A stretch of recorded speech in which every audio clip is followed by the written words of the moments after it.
افتح علينا حكمتك وانشر علينا رحمتك من خزائن رحمتك يا ذا الجلال والإكرام.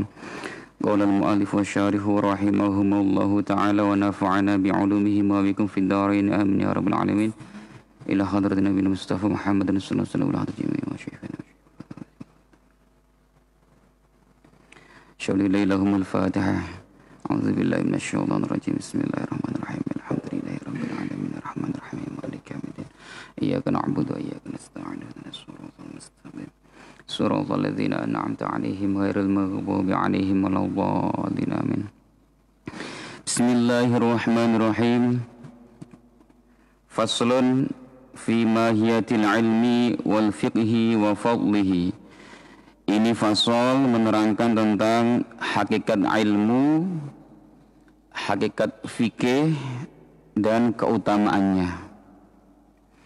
Qala Rasulullah sallallahu alaihi wasallam, Rasulullah bersabda, "Talabul ilmi fariidatun ala kulli muslimin." Mencari ilmu itu fardu, wajib atas semua orang muslim. Jadi kalau dalam hadis sahihnya hanya sampai muslimin saja. Kalau wa muslimatin itu tambahan.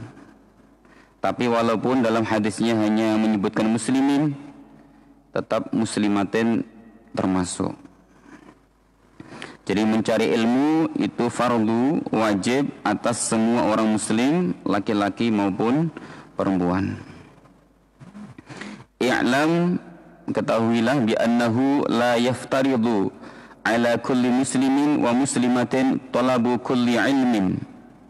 Ketahuilah bahwasanya setiap orang muslim dan muslimah itu tidaklah fardu, tidaklah wajib mencari semua ilmu, bukan semua ilmu yang diwajibkan. Bal yaftaridu alaihi talabu ilmil hal, tetapi yang fardu, yang wajib bagi mereka adalah mencari ilmu hal, mencari ilmu yang sesuai dengan keadaan saat itu. Wa afdalul amali hifdzul hal, dan paling utama-utamanya amal adalah menjaga keadaan, menjaga tingkah laku.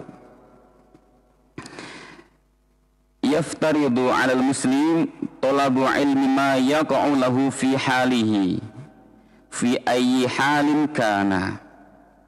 Maka setiap orang muslim wajib mencari ilmunya sesuatu yang dia terjadi pada saat itu. Jadi wajib mencari ilmunya sesuatu yang dia mengalami hal itu.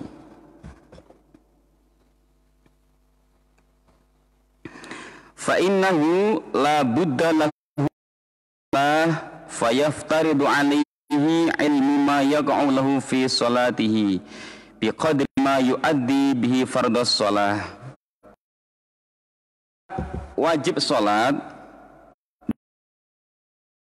waktu salat, maka dia wajib belajar ilmu cara-cara salat, minimal salat atau ilmu yang menjadikan salatnya sah. Minimal dia tahu cara salat yang sah, minimal itu. Jadi ilmu hal seperti itu. Dia dalam keadaan bagaimana, maka dia wajib belajar cara atau ilmunya keadaan itu. Kalau dia salat, kalau dia wajib zakat, baru dia wajib belajar ilmunya zakat dan seterusnya. Tidak semua ilmu wajib dipelajari. Yo bingung kita. Matematika, fisika, biologi, ilmu mantik, balaghah, ma'ani, wah banyak sekali. Kalau itu semua wajib dipelajari, yo niscaya banyak orang dosa. Tidak, enggak semua ilmu wajib dipelajari, tapi yang wajib dipelajari adalah ilmu hal, ilmu yang dia terjadi pada waktu itu. Wa yajibu alaihi ilmu ma yaqa'u addi bihil wajib. Dia hanya wajib belajar ilmunya sesuatu yang menjadikan dia gugur dari kewajiban. Artinya minimal menyebabkan sholatnya sah, minimal dia gugur dari kewajiban sholat. Harus tahu cara-cara ibadah yang bisa membuat sah ibadahnya atau kewajibannya bisa gugur. Li'anna ma yatawassalu bihi ila iqamatil fardhi yakunu fardhan wa ma yatawassalu bihi ila iqamatil wajib yakunu wajiban. Jadi selain dia wajib sholat, juga wajib belajar sesuatu yang membuat sholat itu sah. Seperti belajar wudu, harus tahu caranya wudu. Karena wudu itu butuh syarat, harus ada air, airnya harus bagaimana, itu dia wajib tahu air-air yang sah untuk wudu. Jadi asli kewajibannya sholat, tetapi sholat ini tidak akan sempurna, sholat ini nggak akan sah kecuali kalau kita melakukan syarat dan rukunnya. Lah belajar syarat dan rukunnya ini juga fardu. Karena dalam kaidah fikih disebutkan lil wasail hukmul maqasid. Perantara itu mempunyai hukum seperti tujuan. Tujuannya fardu, sholat wajib, maka apapun yang menghantarkan sholat fardu itu sah juga wajib dipelajari. Kalau sholat fardunya harus dengan wudu, maka belajar wudu juga harus wajib hukumnya. Karena perantara hukumnya sama dengan tujuan. Misalkan kalian wajib Jumatan, ternyata orang-orang kumpul di masjid. Kamu nggak akan bisa sampai ke masjid kecuali kamu harus berangkat ke sana. Ya berangkat ke sana juga hukumnya wajib. Karena kalau nggak berangkat nggak akan sampai di masjid. Karena berangkat itu adalah sebagai perantara untuk menghantarkan kita bisa menjalankan kewajiban secara sempurna. Lil wasail hukmul maqasid. Kalau perantara untuk menghantarkan kewajiban, hukumnya juga wajib. Perantara yang menghantarkan ke sunnah, hukumnya juga sunnah. Malayatimul wajib illa bihi fahuwal wajib. Jika kewajiban itu tidak sempurna kecuali dengan melakukan sesuatu yang lain, maka melakukan sesuatu yang lain hukumnya juga wajib. Maka orang wudu misalkan, aslinya wudu kan wajib membasuh muka dari tempat tumbuhnya rambut sampai di bawah dagu, aslinya itu. Tapi karena muka ini nggak ada batasannya, muka ini nggak ada garisannya, maka basuhan muka ini nggak akan sempurna kecuali kalau kita melebihkan basuhan mukanya. Maka melebihkan basuhan muka itu hukumnya juga wajib karena itu menyempurnakan kewajiban. Membasuh tangan sampai siku-siku, karena siku-siku ini nggak ada batasannya, nggak ada garisannya, maka melebihkan membasuh tangan hukumnya juga wajib sampai kewajiban itu benar-benar sempurna. Jadi mul wajib illa bihi fahuwal wajib.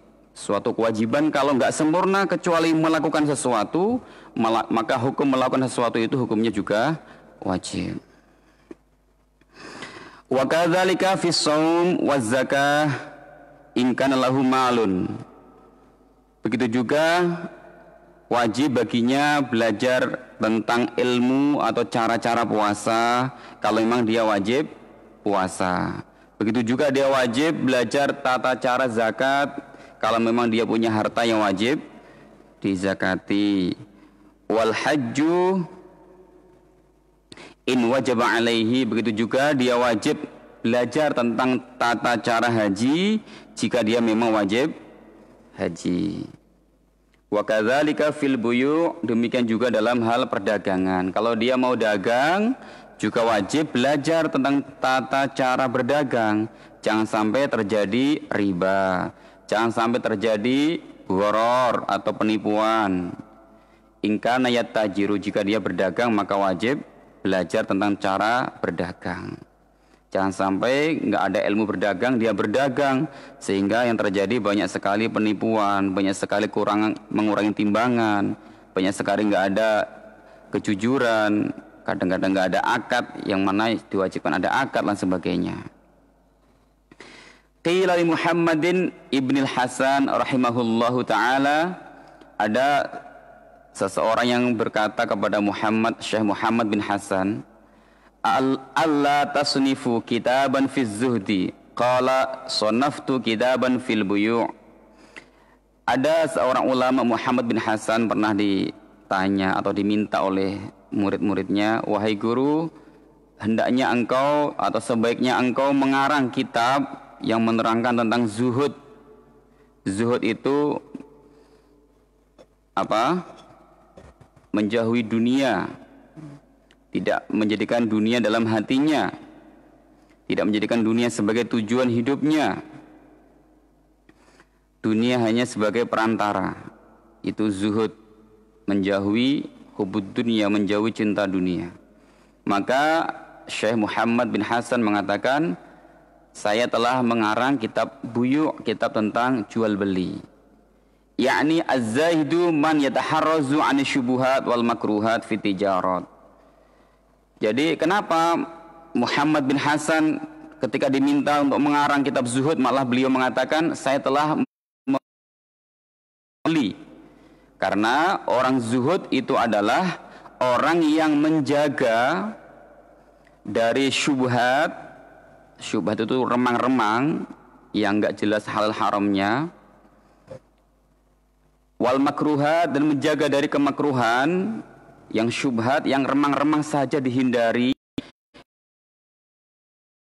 dalam hal jual beli.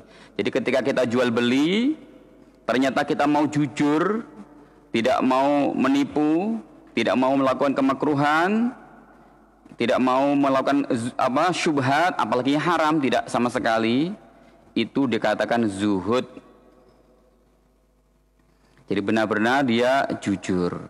Kalau orang dagang kok jujur, insya Allah diberkahi. Kalau berkah, insya Allah bertambah.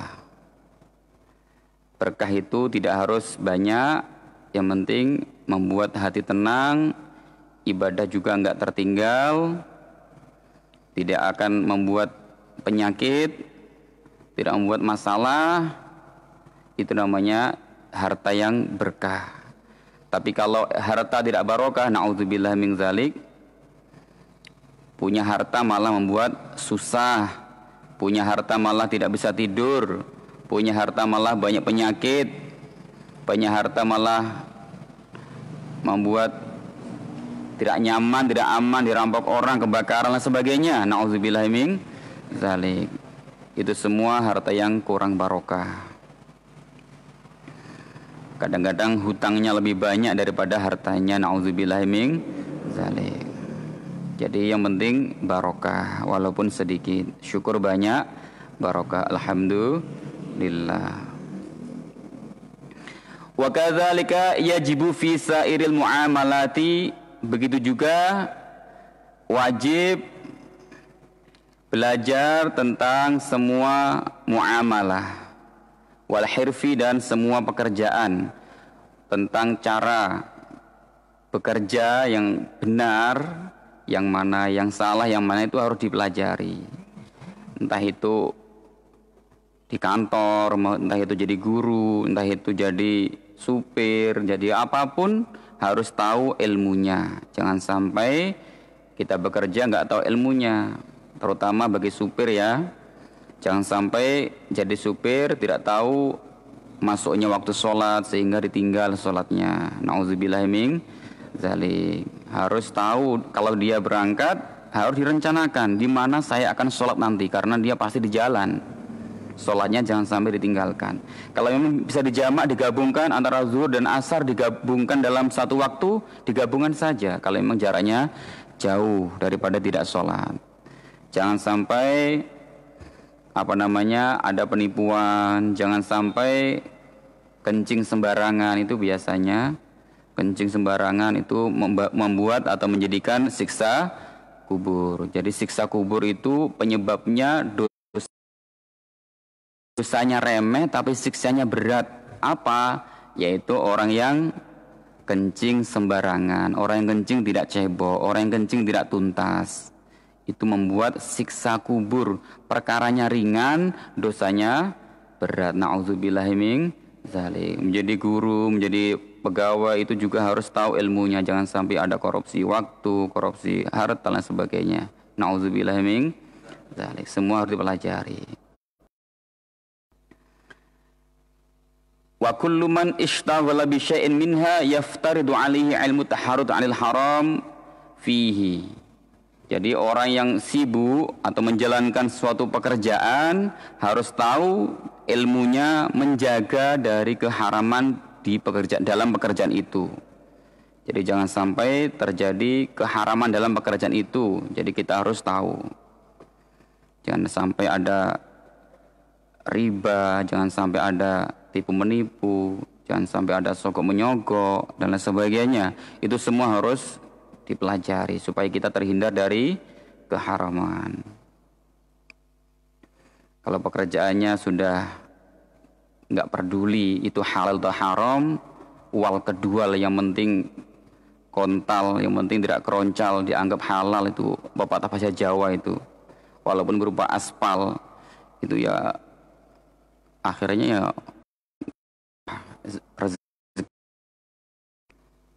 jangan sampai hanya yang penting dapat uang, yang penting kaya, yang penting banyak harta, tidak. Tapi yang penting adalah barokah.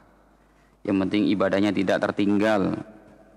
Yang penting anaknya sehat, keluarganya sehat, anak istrinya soleh-solehah, itu yang paling penting. Wa kadzalika yaftaridu alaihi ilmu ahwalil qalbi min at-tawakkul wal inaba wal khasyah wa ridha. Fa'innahu jami'al ahwal. Begitu juga dia wajib belajar tentang ilmu tasawuf lah, kurang lebihnya tentang sikap hati, perilaku hati, pekerjaan hati. Pasrah kepada Allah, kembali kepada Allah, menyerahkan semua urusan kepada Allah. Setelah kita berusaha, setelah kita mengatur usaha kita, dunia kita, merencanakan, kemudian kita kembalikan kepada Allah. Kalau itu memang baik, mudah-mudahan dipermudah, diperlancar. Kalau memang itu buruk untuk kita, mudah-mudahan dikasih jalan keluar, dikasih pengganti yang bagus, dan sebagainya. Itu semua inabah, kembali kepada Allah. Kemudian hatinya takut kepada Allah, hatinya ridha dengan apapun keputusan Allah. Itu semua adalah ajaran ilmu tasawuf. Jadi bukan hanya belajar tentang syariat saja, tapi juga wajib belajar tentang tasawuf. Walaupun tasawuf itu, nama tasawuf tidak ada di zaman Nabi, nama tasawuf ya, tapi ajaran tasawuf ada di zaman Nabi. Ajaran tasawuf ada di zaman Nabi. Seperti Rasulullah menyuruh kita supaya memaafkan, itu ajaran tasawuf. Supaya Rasulullah itu menyuruh kita untuk zuhud, nggak begitu gila dunia, itu ajaran tasawuf. Supaya tawakal, supaya ridho, supaya tidak dendam, supaya tidak marah dan sebagainya. Itu semua adalah ajaran tasawuf. Ajarannya ada di zaman Nabi, tapi namanya tidak ada. Nama nggak ada tidak masalah, sementing ajarannya ada. Begitu juga dengan matematika. Apa ada nama matematika di zaman Nabi? Apakah ada nama ilmu nahwu di zaman Nabi, ilmu shorof di zaman Nabi, ilmu hadis, ilmu fikih, ilmu tajwid? Apakah ada? Tidak ada. Tapi ajarannya ada. Fikihnya juga ajarannya ada, hadisnya ajarannya juga ada, nahwunya juga ajarannya ada. Yang penting ajarannya ada, namanya tidak ada, ya tidak masalah. Kalau dipermasalahkan juga namamu gak ada di zaman Nabi juga. Bedanya apa? Yang penting ajarannya. Makanya ajaran tasawuf itu sangat bagus karena mengatur hati, menata ilmu batin supaya kita menambah ketakwaan kita kepada Allah. Sampai-sampai Imam Malik mengatakan, man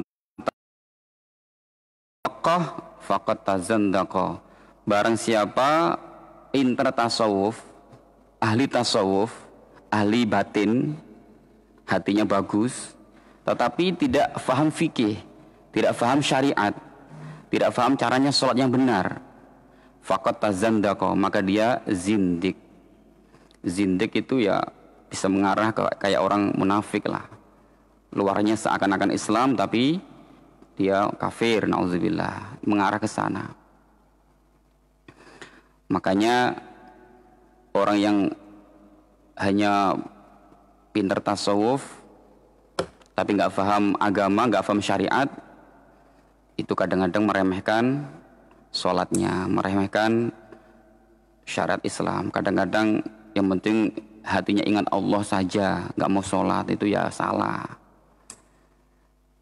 Yang penting hatinya zikir kepada Allah dianggap sudah cukup, ya salah, tidak boleh.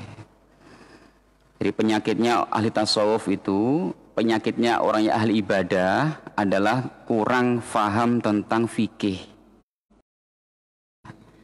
Penyakitnya orang tasawuf ya, artinya nggak bagus jika dia tidak faham, tidak bagus, karena akan menjurus kepada zindik. Makanya ahli ibadah rajin saja nggak cukup, harus paham agama. Makanya di zaman Nabi itu dulu ketika Rasulullah setelah selesai membagikan jarahan perang, itu Rasulullah itu ya sesuai dengan wahyu Allah mestinya. Rasulullah itu membagi zakat, membagi harta itu kepada orang yang sudah lama masuk Islam dikasih agak sedikit, dibagikan kepada orang yang baru masuk Islam dikasih agak banyak.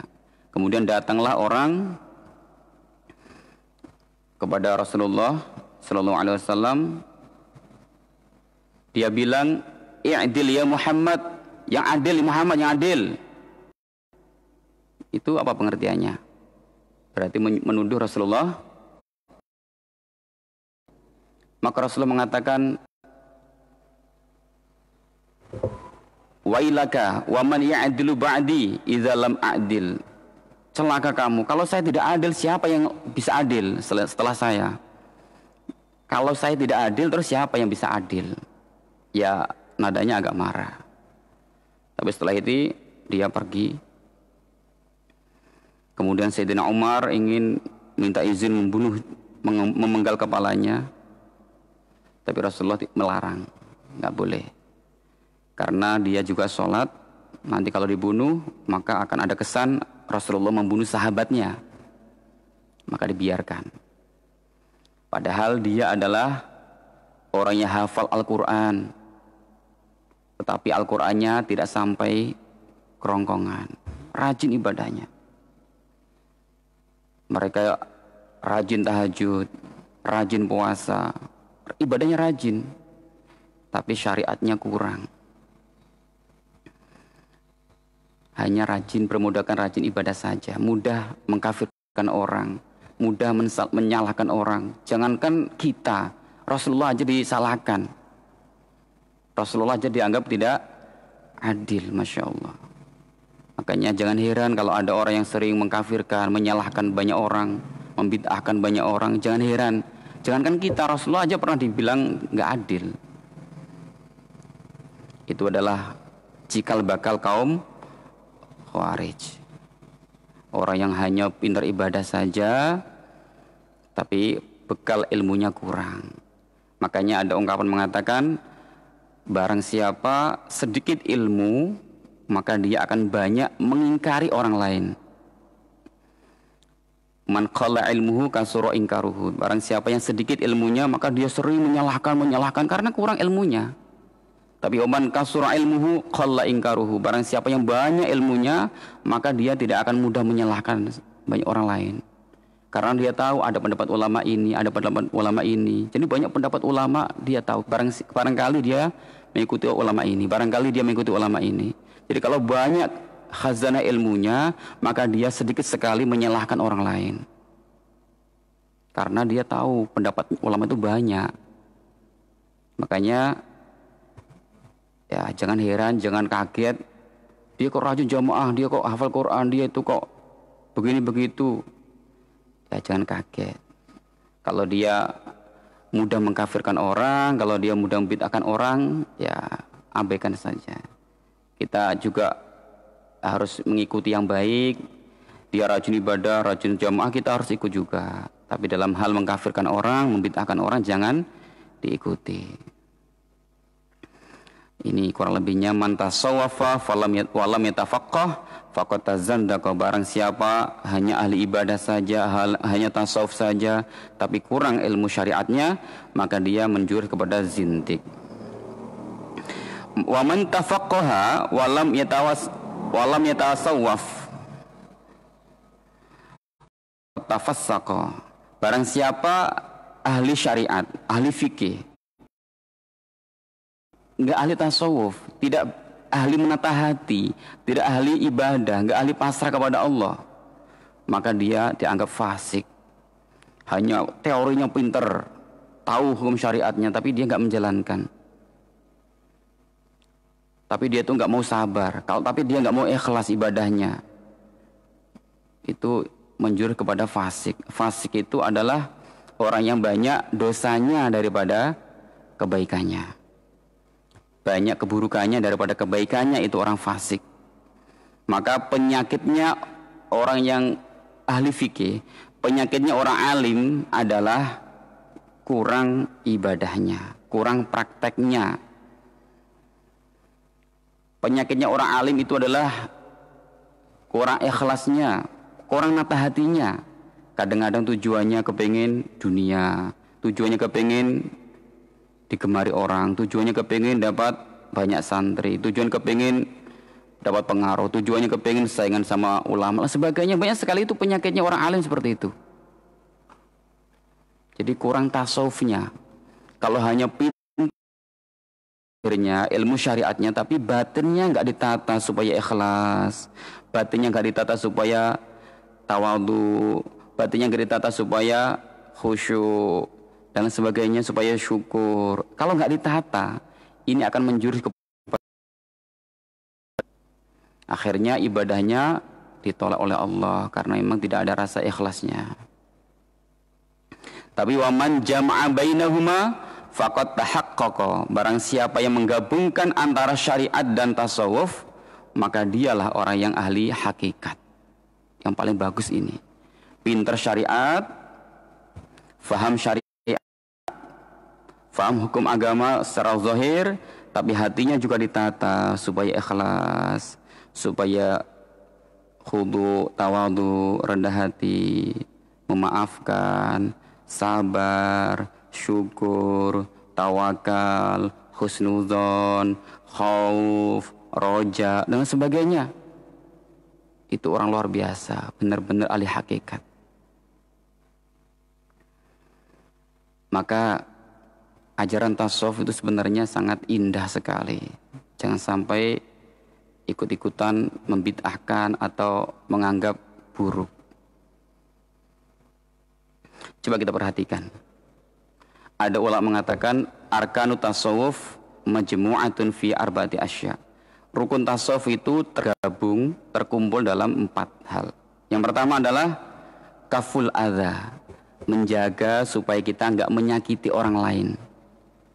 Kita menjaga lisan hati kita supaya enggak menggunjing orang, supaya kita enggak menyakiti orang dengan tangan kita, lisan kita. Itu rukun tasawuf itu.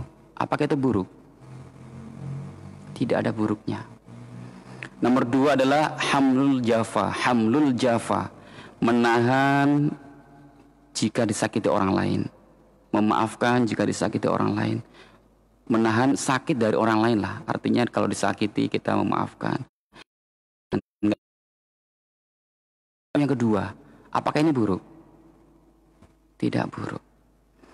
Yang ketiga adalah syuhudus sofa, menyaksikan kejernihan hati, kemudian diaplikasikan dalam tindakan kita.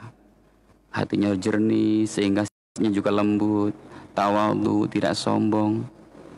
Apakah itu buruk? Buruk itu syuhudus sofa.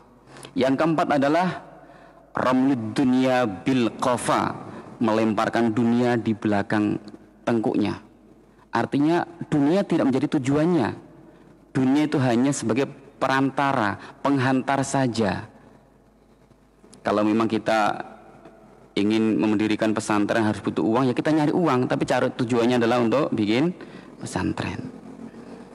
Kita bisa mondok harus menggunakan biaya uang, ya kita mencari uang tapi tujuannya untuk mondok dan sebagainya. Dunia bukan tujuan terakhir, tapi dia sebagai perantara untuk mencapai ridho Allah.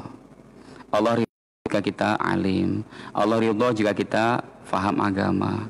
Maka tujuan untuk faham agama itu loh, ridho Allah itu loh. Walaupun perantaranya harus mencari dunia, terserah aja. Yang penting dunia bukan sebagai tujuan, tapi sebagai perantara. Bagus sekali filosofinya orang-orang kiai-kiai itu, walaupun berat dilakukan. Kalau bisa jadilah kita seperti tukang parkir. Jadilah kita seperti tukang parkir. Tukang parkir itu banyak motor, banyak mobil, tapi dia nggak merasa memiliki. Bener lah. Kalau diambil yang punya, ya juga nggak menahan, juga nggak melarang. Dihilang semua sampai habis, sama sekali nggak ada motor lagi, nggak ada mobil lagi di parkirannya, juga dia tenang saja, karena dia memang nggak merasa memiliki. Kalau bisa seperti itu, kita punya dunia tapi nggak merasa memiliki dunia. Kalaupun hilang, kalaupun harus dibelanjakan juga ikhlas. Kalau bisa seperti itu luar biasa. Orang-orang sufi seperti itu. Ramyud dunya bil qafa, melempar dunia di belakang tengkuk. Artinya dunianya tidak dijadikan tujuan. Itu rukun tasawuf yang keempat. Apakah itu buruk? Tidak ada buruknya. Bahkan dalam hadis Nabi sebutkan, sebaik-baik pimpinan adalah yang membebaskan kota Konstantinopel, yaitu Istanbul, Turki.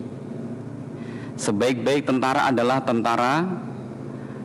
tentaranya pemimpin yang membebaskan kota Konstantinopel di Turki itu. Siapa dia? Dia adalah Muhammad Al-Fatih. Muhammad Al-Fatih itu punya guru ahli tasawuf. Siapa gurunya? Yaitu At-Syamsuddin. Itu ahli tasawuf. Bahkan ketika beliau itu ingin membebaskan kota Konstantinopel sampai 40 hari, hampir saja beliau putus asa. Terakhir 3 hari sebelumnya itu diajak guru spiritualnya, guru tasawufnya untuk ziarah ke makamnya sahabat Nabi. Siapa namanya? Abu Ayyub Al-Ansari. Dijak ziarah ke sana sampai 3 hari. Sampai setelah itu dibuka oleh Allah kota Konstantinopel. Akhirnya Muhammad Al-Fatih menjadi sebaik-baik pemimpin dan tentaranya menjadi sebaik-baik tentara. Beliau berguru kepada ahli tasawuf. Jadi tasawuf itu enggak buruk. Kadang-kadang orang yang ahli tasawuf ya kadang-kadang ya biasanya sih ya kekasih Allah biasanya. Kekasih Allah itu kadang-kadang disembunyikan, kadang-kadang dia menyembunyikan dirinya supaya nggak terlihat, supaya nggak sombong. Ini bapaknya Muhammad Al-Fatih, namanya Sultan Murad II. Itu orang soleh ya, ahli agama, punya kebiasaan untuk jalan-jalan, belusukan, menjumpai rakyatnya, mendengarkan suara rakyatnya. Suatu saat beliau melihat ada orang membawa banyak minuman keras. Banyak sekali malam-malam, tengah malam membawa minuman keras banyak. Akhirnya dia terjatuh, kepleset, mati, meninggal. Setelah itu, ketika yang membawa minum keras ini meninggal, itu orang sekelilingnya nggak ada yang peduli sama sekali. Kayak orang itu paling jelek lah. Sampai Sultan Murad ketika malam itu menyamar ya, itu ya bingung kenapa orang ini kok nggak ada yang mengurusi, nggak ada yang peduli.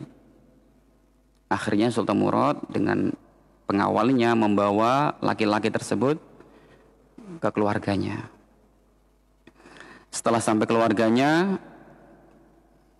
ditanya, kenapa ini kok nggak ada orang yang mau mengurus jenazahnya? Kenapa kok orang-orang nggak peduli? Tadi bilang orang-orang, bapak ini adalah ahli mabuk, suka keluar masuk di klub malam untuk mabuk dan sebagainya, membeli arak dan sebagainya, sering masuk ke tempat-tempat wanita malam, pelacuran, nauzubillahi min zalik. Sampai dia nggak dipedulikan oleh masyarakatnya. Maka istrinya bilang, Masya Allah, astagfirullah, suami saya ini benar-benar orang soleh.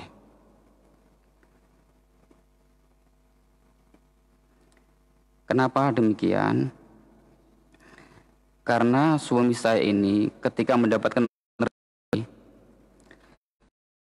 itu selalu membagi rezeki menjadi 3. Yang pertama, rezekinya digunakan untuk menghidupi anak istrinya, keluarganya. Yang kedua, rezekinya selalu dibuat untuk membeli minuman keras semampunya. Sampai-sampai ketika dia membeli minuman keras, nggak diminum di rumah itu, hanya dituang, dibuang WC, di kloset, dibuang saja, nggak diminum. Setelah dia berhasil membeli minuman keras, dia bilang sama istrinya, Alhamdulillah, malam ini saya bisa menyelamatkan pemuda sehingga mereka tidak minuman keras, tidak mabuk-mabukan. Kemudian harta yang ketiga digunakan untuk memboking lah para wanita malam. Diboking saja tapi nggak dikumpuli. Setelah dibeli atau diboking supaya nggak digauli oleh orang lain, tidak diizini orang lain, dia nggak masuk ke sana, dia nggak masuk kamarnya, dia langsung pulang dan bilang sama istrinya, Alhamdulillah malam ini saya bisa menyelamatkan pemuda berzina pada malam ini.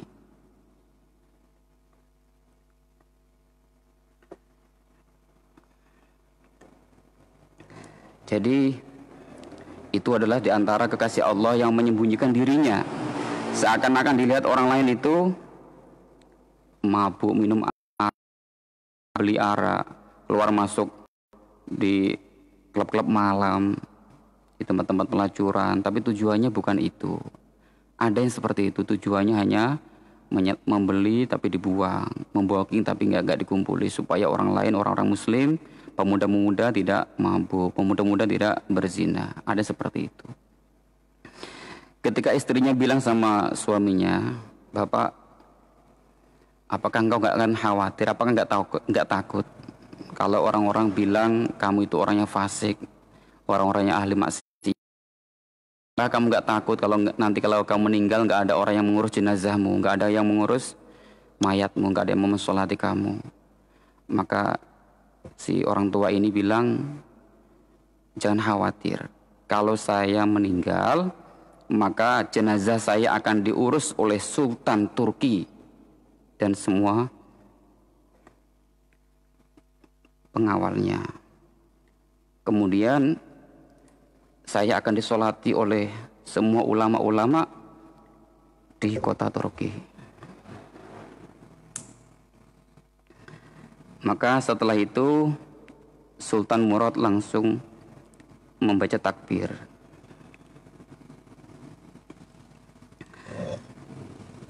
Subhanallah, orang ini benar-benar orang soleh. Bahwasanya saya adalah Sultan Turki, yaitu Murad II. Kemudian saya akan menghimbaukan kepada ulama-ulama di Turki untuk ikut mensolati jenazah ini. Itu ada antara cerita kekasih Allah yang menyembunyikan dirinya, yaitu orang-orang yang dicinta Allah tapi dia menyembunyikan dirinya, tidak kepingin masyhur, tidak kepingin terkenal. Seperti Uwais Al-Qarni juga sama. Uwais Al-Qarni itu orang yang tidak terkenal di bumi tapi terkenal di langit. Seperti itulah ajaran tasawuf itu. Tidak ingin sombong, tidak ingin menampakkan dirinya. wa syaraful ilmi la yakhfa ala ahadin wallahu alam bissawab. Mudah-mudahan kita senantiasa dijaga oleh Allah hati kita, mendapat ridho dari Allah Subhanahu wa taala. Amin. Al-Fatihah. A'udzubillahi minasyaitonir rajim. Bismillahirrahmanirrahim.